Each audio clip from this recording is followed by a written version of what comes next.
few years back, I did a TED Talk, and I immediately vowed never to do it again. The reason is, they had a big clock in front of me, counting down from 18 to 0. And they said, at 0, you have to stop. And I need around 18 minutes to get warmed up. And here I am, and there's the clock. 2 steps to the not to, exploring, understanding, and applying Advaita Vedanta, all in 20 minutes. I was saying, what was I thinking? But we'll give it a fair try. This year is interesting for me because I'm at Harvard for 1 year. And in fact, I flew in from Boston yesterday. And I'm studying a lot of Advaita Vedanta and Indian Tibetan Buddhism of the Madhyamaka, Shunyavada kind. And we have 2 classes on Tuesday. First, 3 hours of Tibetan Buddhism, Nagarjuna and Chandrakirti and Tsongkhapa and others, telling us in tremendous detail, extraordinary analysis, that the self does not exist. You do not have a self. And after that, the next class is Professor Clooney's Introduction to the Upanishads. For 3 more hours, you're told that the self is absolute. Can you imagine the whiplash? Oh, Swami Brahmananda is there.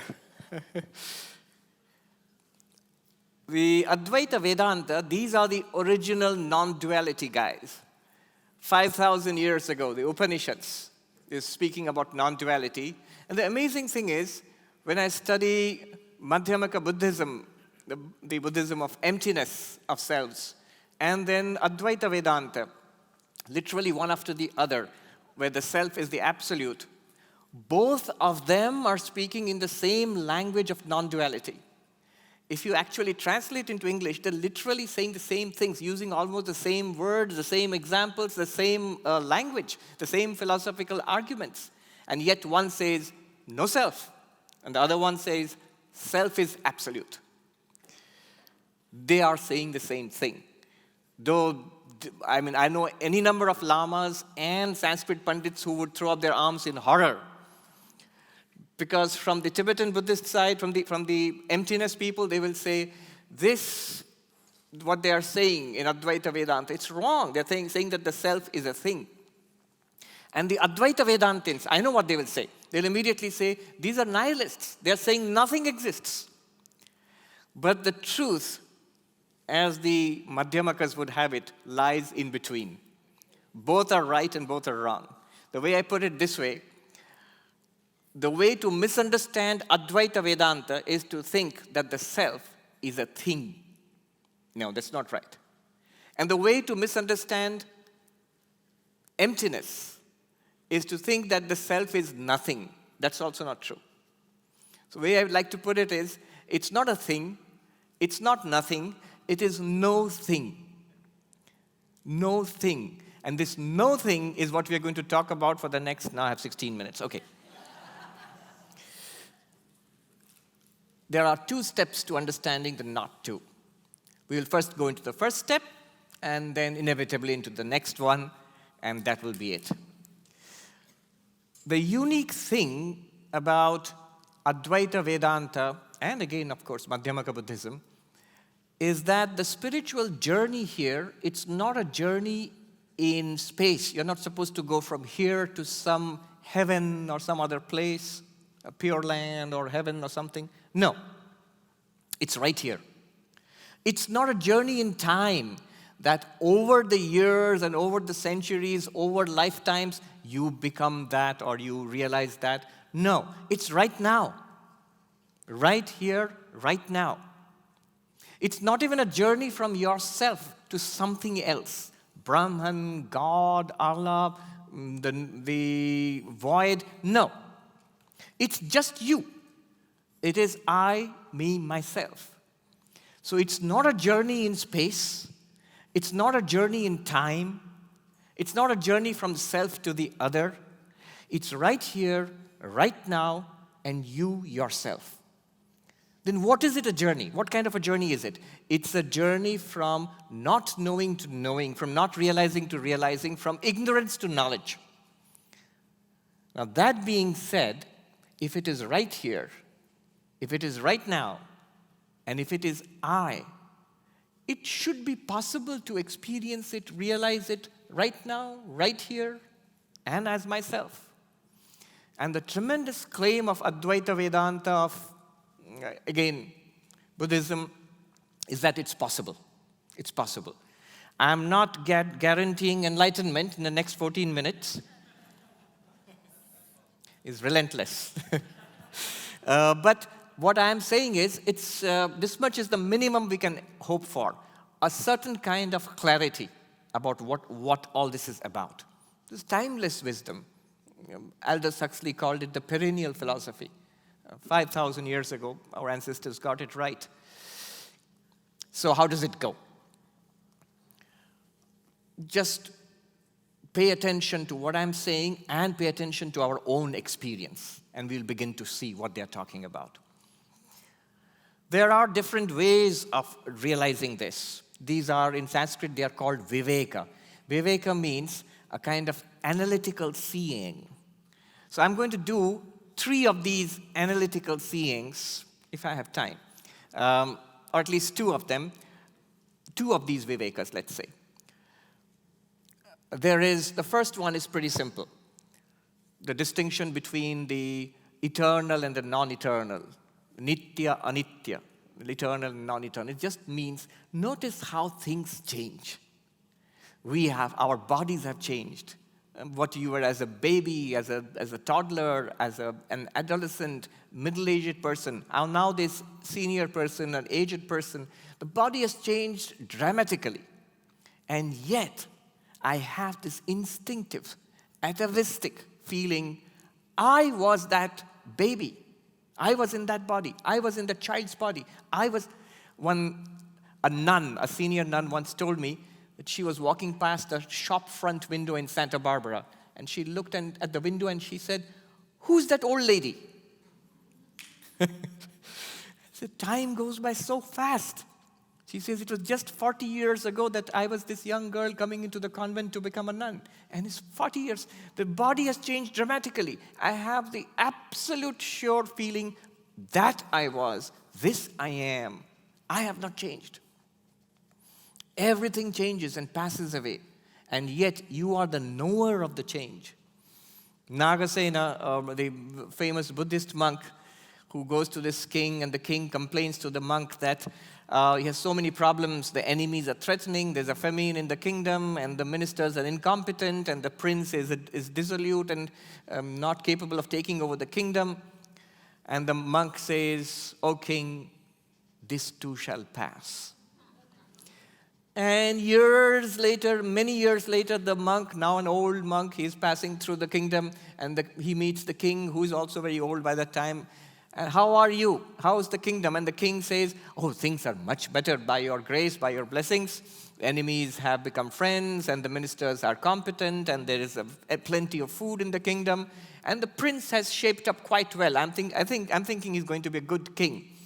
And the monk said, "O king, this too shall pass." It passes. And yet, you who are the knower of that passing, the changing world, people come and go out of our lives. They change and they grow old and they die and they go away. Changing body, changing mind. Our minds change continuously. From the morning till now, how many times? Excited, bored, irritated, happy, expectant. So many changes from the morning till this afternoon in one course of one day. How much the mind changes. And yet that bored person, I was. This excited person, I hope, I am. So all of these changes, I am the unchanging experiencer of this changing world, body, mind. Now this is one way of looking at it. Just stay with this feeling. the sense of an unchanging experiencer, of a changing world and a body and a mind. This is one viveka. The second one is what is called drigdrishya viveka, the seer and the seen. It's one of my favorites. It's pretty powerful. What it says is, that which experiences cannot be the one which is experienced. Just as the eyes see this glass of water, so the eyes and the glass must be different. If something is not different from our eyes, the eyes cannot see that. Do we see that? This has to be at a distance from the eyes, some different entity. Then only the eyes can see it.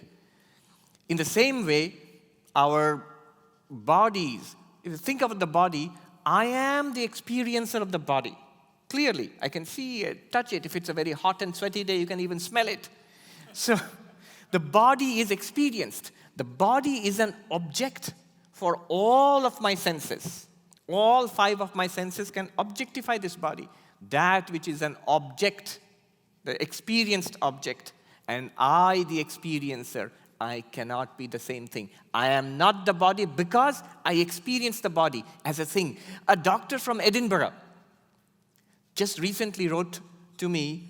He's been a doctor for 2 decades now, and he wrote to me saying that I had an epiphany just a few days ago when I was looking at the charts of some patient's body, the scans, and he thought, I have been seeing this all my life for the last 20, 30 years, and suddenly I had this epiphany. Nowhere in this physical system, this musculature, this digestive system, these bones, these nerves, nowhere I am. None of this is me. It's a thing. You might say, that's simple. Duh, what's there to it? But when you have that powerful epiphany, this powerful clinging to the body, that I am this thing, it suddenly falls away. It can be scary. It can be harrowing. I am not this. It's a thing. It's an object. I am not the body. Why? Because I see it. Even more powerfully and even more scary, I am not the mind. I am not the mind. Why? Because I see it. My thoughts, feelings, perceptions, ideas, memories, even my personal story, my narrative, am I not aware of it? You say, yes, so if I am aware of it, it's an object. It's a thing, as much of a thing as this. Our memories, our precious ideas, our philosophies, they're also things, subtle things, not physical things like this, but subtle things. But no matter, they are objects. And being objects, I am the experiencer of the object. I am not an object. I cannot, just as I am not the glass because I see the glass, I am not my mind because I see my mind. See, of course, in the sense of introspection. The mind is also an object. Drigdrishya. Drig means the seer. Drishya means that which is seen. The seer and the seen cannot be the same thing. Now notice one thing. The unchanging experiencer and the changing world, body and mind, and the seer and the seen body and mind, this unchanging experiencer and the seer, they're the same thing. When we look inside, we're talking about the same thing. I have time to do one more viveka. It's like a full year's course packed into 20 minutes. This one is subtle, but really fun. Conscious, not conscious. It's almost like seer and seen, but it's different. If I ask you, look at this glass. You're aware of this glass. You're seeing it. On which side is consciousness? You on your side or here? You will say, yeah, I am conscious of the glass. I don't know if the glass is conscious of me. I don't know, but I am conscious of it. So in my experience of the glass, consciousness is here, not there. Okay. One step closer. Look at your own hand. If you do that, now ask yourself the question, where is consciousness? Am I conscious of the hand or is the hand conscious of me? Is the hand saying, hello there, we haven't done this in a long time? No, it never does that. That would be creepy. I am conscious of the hand, absolutely. So, I'm conscious of this hand and this parts of the body, these parts of the body. Every part of the body is something that I am conscious of. The body is not conscious of me, the conscious entity. Consciousness is always on your side, never on the side of the experienced entity.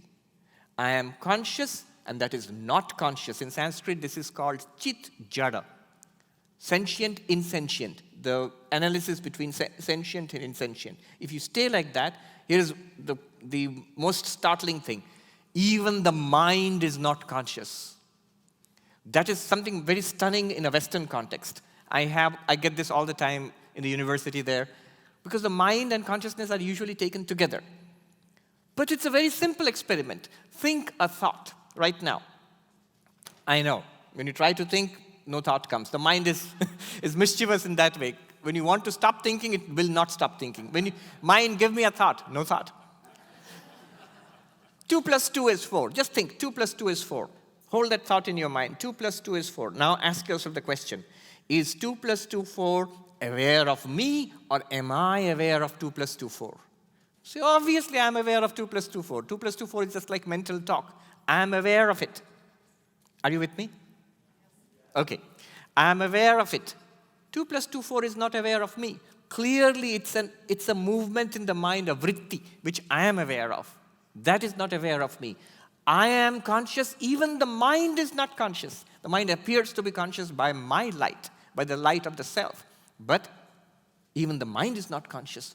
You are the consciousness apart from the body, mind, because you are unchanging, 1.